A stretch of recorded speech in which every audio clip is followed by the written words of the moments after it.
You're telling me you're the founder of this bank, Tanya said, arms crossed, voice sharp enough to cut glass, and you walked in here. Wearing that, Raymond didn't flinch, just met her stare, as customers turned to watch the tension rising like pressure behind a dam. He spoke calmly, but every word carried weight. I'm not here to look the part. I'm here to finish the deal your branch is about to fumble. The camellia on his shirt was a little faded now, the white petals softening against the worn navy cotton. But that flower had always meant something to Raymond Ellis. His grandmother had planted camellias all along the walkway of their shotgun house in Shreveport, and every time he wore that shirt on a jog to a late-night strategy meeting, even once to a ribbon cutting, it reminded him why he built Camellia Trust Bank in the first place. Not for status, not for clout, for access, for fairness, for people like her. It was just after 7:45 a.m. when Raymond turned the final corner near Meeting Street in Charleston, sweat streaking down the side of his face, his jog slowing into a stride. The morning air was thick with the smell of wet soil and blossoms. Camellias were blooming wildly along the square, as they did every spring. He glanced at the bank branch across the street, his bank the one he'd commissioned and opened 2 years ago as part of a community reinvestment push. Brick facade, white trim, modest sign, no gold lettering, just trust in clean serif font. The door wouldn't open to the public for another 15 minutes, but his assistant Eva Santiago was already parked out front, tablet on her lap, finalizing the withdrawal paperwork that had to clear before 9 euro. The deal was sensitive, $1. $2 million in development funds earmarked for restoring a row of historical homes on the east side. The deadline was strict. The state office required a physical withdrawal receipt before transferring preservation grants. Timing mattered more than appearances today. Normally, Raymond would have gone home showered, put on slacks and a blazer, but today wasn't normal. The contractor was waiting. The city clerk was waiting. This wasn't a time for vanity. He crossed the street, nodding briefly at a man walking his dog, and gave a small wave to Eva through her windshield. She looked up and smiled, tapping on the tablet screen. Everything was ready. He stepped into the building. The air conditioning hit like a slap. Banks always ran cold. It was their way of reminding you who was in control.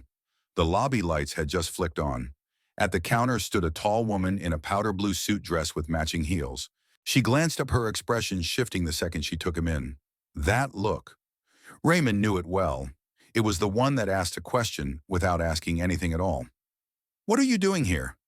The woman straightened, tucking a pamphlet under the counter as she stepped forward. "Can I help you?"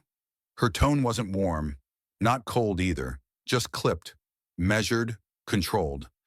"Yes, ma'am," Raymond said, keeping his tone respectful but clear. "I'm here to finalize a withdrawal. Time-sensitive transaction. The forms are signed and should be on file. Name's Raymond Ellis." Her eyes narrowed slightly. "Do you have an appointment?" "No, but do you have ID? I don't nod on me. I came straight from my run, but my assistant is outside with the documents. My information's in the system." She didn't move. "What amount are we talking about?" $1.2 million. Approved yesterday. Flagged under Community Preservation Initiative. A pause, her lips thinned. "You're telling me you walked in here," she said, voice lifting, "just a notch to withdraw over $1 million? In gym clothes." Someone sitting in the waiting area, an older gentleman reading the Post and Courier, looked up. Another customer glanced over from the ATM kiosk. Raymond kept his breath steady. "I understand how it looks, but the documents are complete. Your system should confirm everything." "I'm Tanya Brooks," she said, arms crossing. "I manage this branch, and we've had fraud attempts recently. I'm going to need you to step aside while I verify your story." Or Raymond offered gently, "You could check the system now. I'm not asking for special treatment, just procedure." "The procedure," she said firmly, "is to escalate any suspicious transactions." Her eyes flicked toward the desk. "Caleb," she called out, "can you notify security we have a potential impersonation situation?" Raymond let the words hang for a moment. The space seemed to contract around him. The other customers stopped pretending to look away. Eva was still outside, unaware. He raised a hand calmly. "Ma'am, before you do that, please at least look at the transaction file. The paperwork references biometric clearance, voice verification, even facial match from our internal executive database." She smirked. "You expect me to believe you're Raymond Ellis, the Raymond Ellis who founded this bank, just because you say so? I expect you to check." We'll wait for security, she said flatly. You can explain it to them. At that moment, the glass door opened, and Ava walked in, tablet in one hand, leather portfolio in the other. She stopped just behind Raymond, sensing the tension instantly. Everything all right, she asked. Tanya's eyes jumped to Eva. Do you know this man? Eva blinked. This is Mr. Ellis. I work for him. She placed the folder on the counter. Here's the signed documentation. Transaction number, account credentials, authorization code, all cleared through head office yesterday. Tanya looked like she'd been doused in cold water. She hesitated, flipping open the folder. Her eyes scanned the lines, and then slowly, inevitably, the realization began to spread across her face. Raymond didn't gloat. He didn't speak. He just stood there waiting for her to own what she had just done. Tanya closed the folder, exhaled sharply, and stepped back. I apologize, but you have to understand we've had issues lately. I was just doing my job. Your job, Raymond said quietly, is to verify. Not assume, not humiliate, just verify. The man from the waiting area stood now, his voice quiet but resolute. She didn't even ask your name before calling security, he said. That's not policy, that's prejudice. Tanya flushed. Sir, this is a private matter.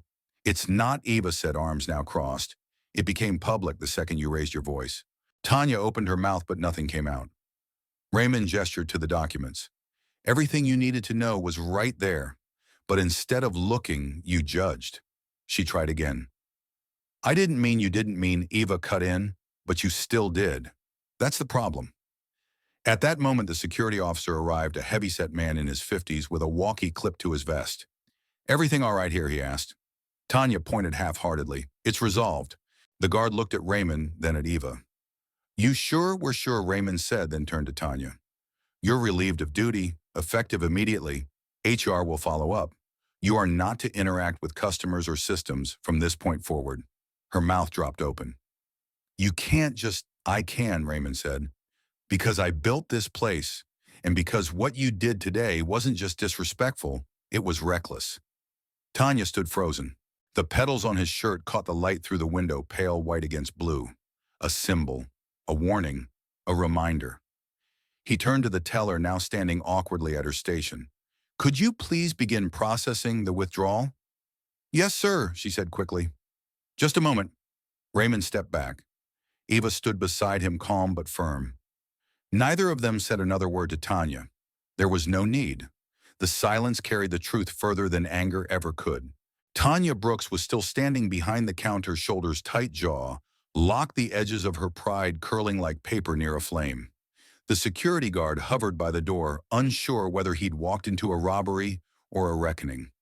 Raymond Ellis didn't say anything right away. He simply stood there, calm, composed, the sweat from his morning jog drying slowly beneath the camellia-emblazoned shirt that ironically was sewn with more dignity than what he'd been shown inside the walls of the bank he'd built. Behind him, Eva Santiago's fingers were already flicking across the screen of her tablet, opening the signed documents, prepping for digital verification. But the room wasn't focused on her. All eyes, customers, tellers, the older man near the newspaper rack, were fixed on Tanya, who now held the folder with the signed withdrawal papers as if it had grown thorns. She scanned the first page, then the second. When her eyes landed on the name typed at the top, Raymond P. Ellis, President and founder, Camellia Trust Bank. She didn't flinch outwardly, but a shift broke through her posture like a hairline fracture. Her throat worked against the tension. Her eyes darted to Raymond, then back to the document, then to the customers whose curious glances had evolved into something heavier, witnessing. This was approved yesterday, she asked, the certainty in her voice cracking beneath the surface. Yes, Ava replied, not missing a beat. Flagged for early morning processing. You received the internal memo. All regional managers did. Tanya's fingers trembled slightly as she flipped to the signature page. There it was, bold, clean, unmistakable. The same signature that appeared on every employee welcome letter, every fiscal year, report, every press release from Camellia Trust Bank. Raymond didn't move. He didn't need to.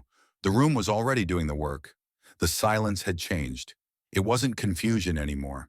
It was recognition. Tanya set the folder down slowly, then lifted her chin, trying to reassert some control. I understand now. I was just being cautious. No, Raymond said, voice smooth and low. You weren't being cautious. You were being certain. You were so sure of what I looked like, you never stopped to verify who I was. Tanya's lips parted, but the words didn't come. Across the room, the older man in the khakis and Georgia Bulldog's pin folded his paper and stood voice steady as he addressed her without raising it. He didn't raise his voice, didn't threaten anybody, asked you to check the file. That's not suspicious. That's a customer doing business. Tanya turned toward him flustered. Sir, this doesn't involve, it does, he cut in gently, because I've banked here for 23 years. And if that's how you treat the man who owns the place, what chance do the rest of us have? The words landed like stones dropped in water, quiet, heavy, spreading outward. Tanya opened her mouth again, but this time Eva stepped forward, tablet in hand. You didn't make a mistake, she said, her voice calm, deliberate, unyielding. You made a choice, a conscious one. You decided who he was, based on how he looked and where he was standing. That's not protocol. That's bias. Tanya's cheeks flushed crimson. I was just following procedure. Raymond interrupted would have been to ask for ID, check the transaction record, or call the regional line for verification. What you did was decide before I spoke a full sentence that I didn't belong here. The security guard scratched his head and muttered, should I be logging this, or? No, Raymond replied, eyes still on Tanya. You don't need to log anything, but I do need you to escort Ms. Brooks to the back. She's being relieved of duty effective immediately. HR will be in touch within the hour. She is not to access customer file systems or interact with staff until further notice. Tanya blinked. You're firing me. I'm protecting the bank, Raymond said evenly, and everyone who walks into it. The security guard looked to Tanya, who still hadn't moved. Her fingers twitched at her side. You don't understand, she whispered. I've worked my way up for 15 years. Then you should have known better, Eva said with no anger. Just fact. 15 years should have taught you to pause, to ask, not to assume. Tanya stared at them both for a second longer. Then, with a stiffness that looked like it might crack her in two, she turned and walked toward the back hallway. The guard followed.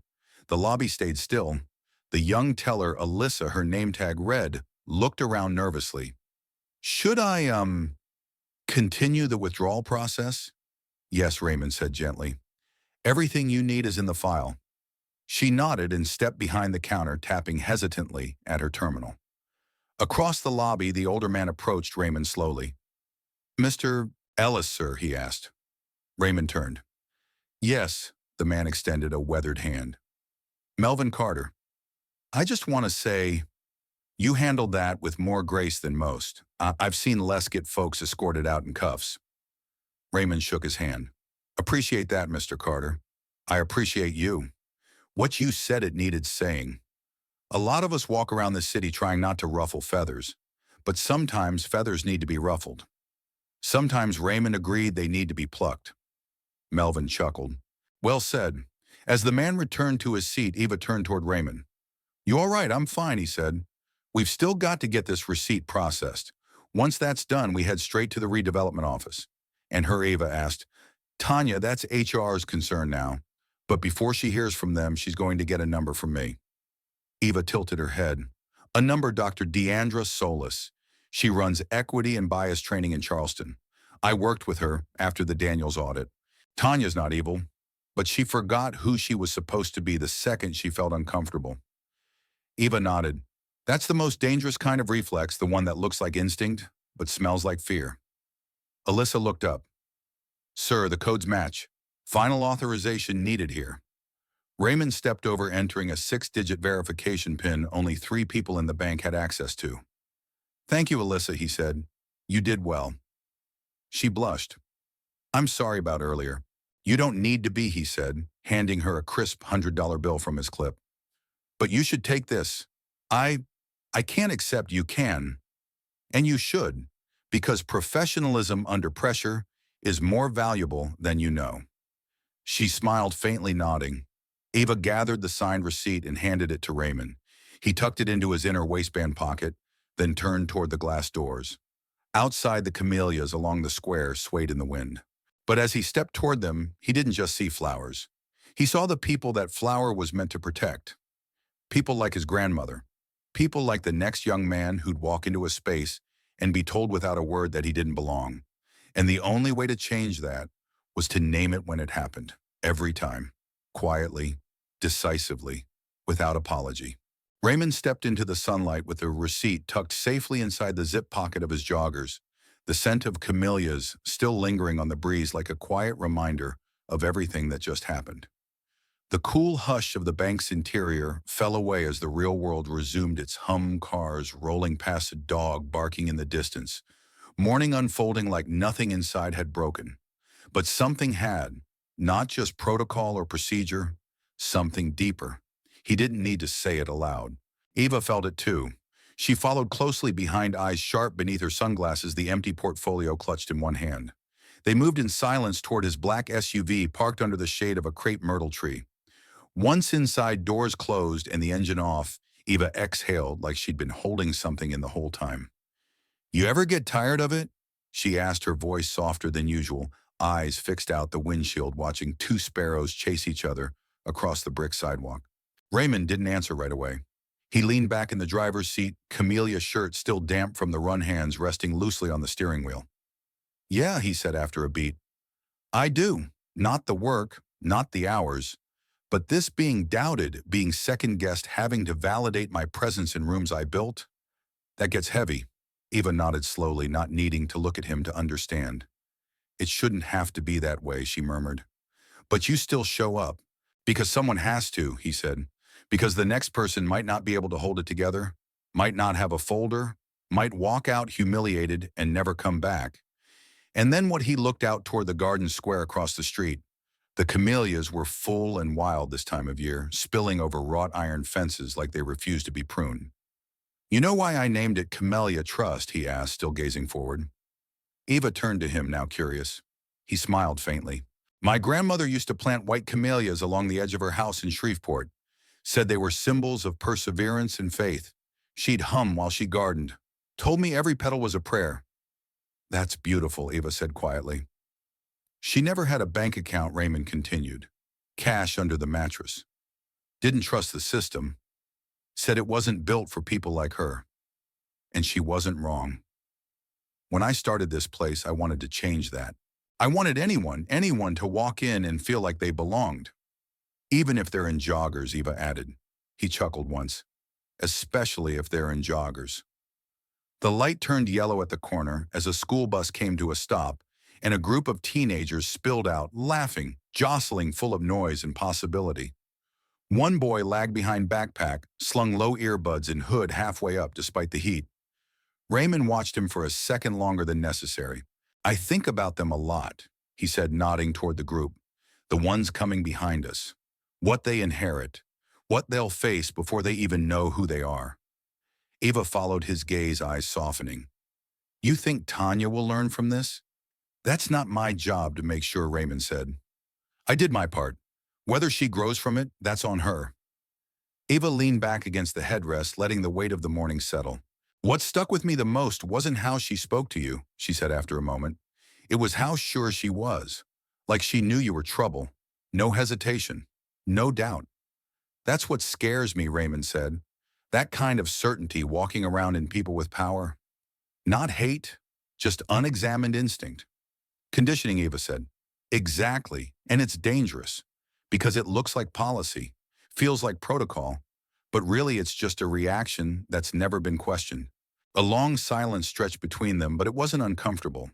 It was full, heavy with meaning, like the last line of a song that keeps echoing long after the music stops. "You know," Ava said, tilting her head, "you should write this down someday. All of it. Not just the business stuff. The why, the quiet battles people don't see." Raymond glanced at her, then at the bank's glass facade in the side mirror, the Camellia Trust logo shimmering faintly in the morning sun. "Maybe one day," he said. "Right now, I'm still writing it in real time." His phone buzzed on the center console, an update from the city office confirming the grant approval had been triggered. The money was moving. The project was saved. He tapped the screen once and slipped it back into the dash. "Let's head to Jenkins Realty," he said, starting the engine. "They'll want the update in person." The SUV purred to life, and they pulled into traffic past iron gates and flowering hedges and brick walkways, older than both of them. As they drove, Eva stared out the window, but her mind was still on the lobby on Tanya's face when the truth set in.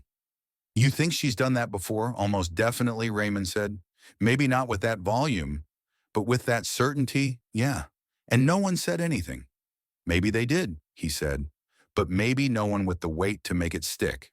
He turned down a side street, pausing at a stop sign as another teenager crossed with a skateboard tucked under his arm, eyes down, headphones in. That's why we speak up, Raymond added. Not just to stop what's wrong, but to protect what's possible. Eva looked at him, then really looked. That line, that one right there. Put that in the book. He laughed gently, the tension finally loosening from his shoulders. You're relentless, he said. That's why you keep me around, she grinned. No, he said, I keep you around because you see it all, and because when the moment comes, you don't shrink. She let that sit for a second. Neither do you. They turned the corner of the bank now, out of sight but not out of mind. Raymond glanced down at the faded camellia on his shirt and smiled to himself. It didn't matter that it was old. Didn't matter that it was wrinkled. It still bloomed, still stood for something, and that was enough. You know, he said as they pulled into the parking lot of Jenkins Realty, most people think power's in the money or the title, but real power, it's in how you treat people, when no one's watching or when everyone is. Eva didn't reply. She didn't need to. As they stepped out of the car and walked toward the building, the camellias behind them nodded softly in the wind, as if agreeing, as if bearing witness. In today's story, we followed Raymond Ellis, a calm, disciplined man who built a bank not just to move money, but to move people toward fairness. He wasn't in a tailored suit. He wasn't carrying a briefcase. He walked in wearing joggers and a camellia emblazoned shirt, and for that alone, someone assumed he didn't belong. The most powerful lesson here is that judgment without understanding is a dangerous habit. Tanya Brooks didn't ask questions. She didn't check the facts. She looked at a man in workout clothes and decided within seconds that he couldn't possibly be the CEO. What she thought was instinct was actually unchecked bias dressed as certainty. And that's what we all need to be aware of. In a world where so many people still walk into rooms and get sized up before they speak a word, we can't afford to stay silent. We must remember policy doesn't always equal fairness. And going with your gut isn't always justice. It's often just a shortcut to prejudice. Raymond didn't shout. He didn't fight. He stood tall in quiet authority and let truth do the work. That's power. Not because he proved her wrong, but because he held the line for everyone who might come after him, those who wouldn't have the title, the money, or the backup to defend themselves. To all our listeners, whether you lead a business, work a job, or simply share space with others, ask before you assume. Pause before you react. Sometimes all it takes is one question to change the entire outcome. Sometimes the person you're doubting is the one who built the very space you're standing in.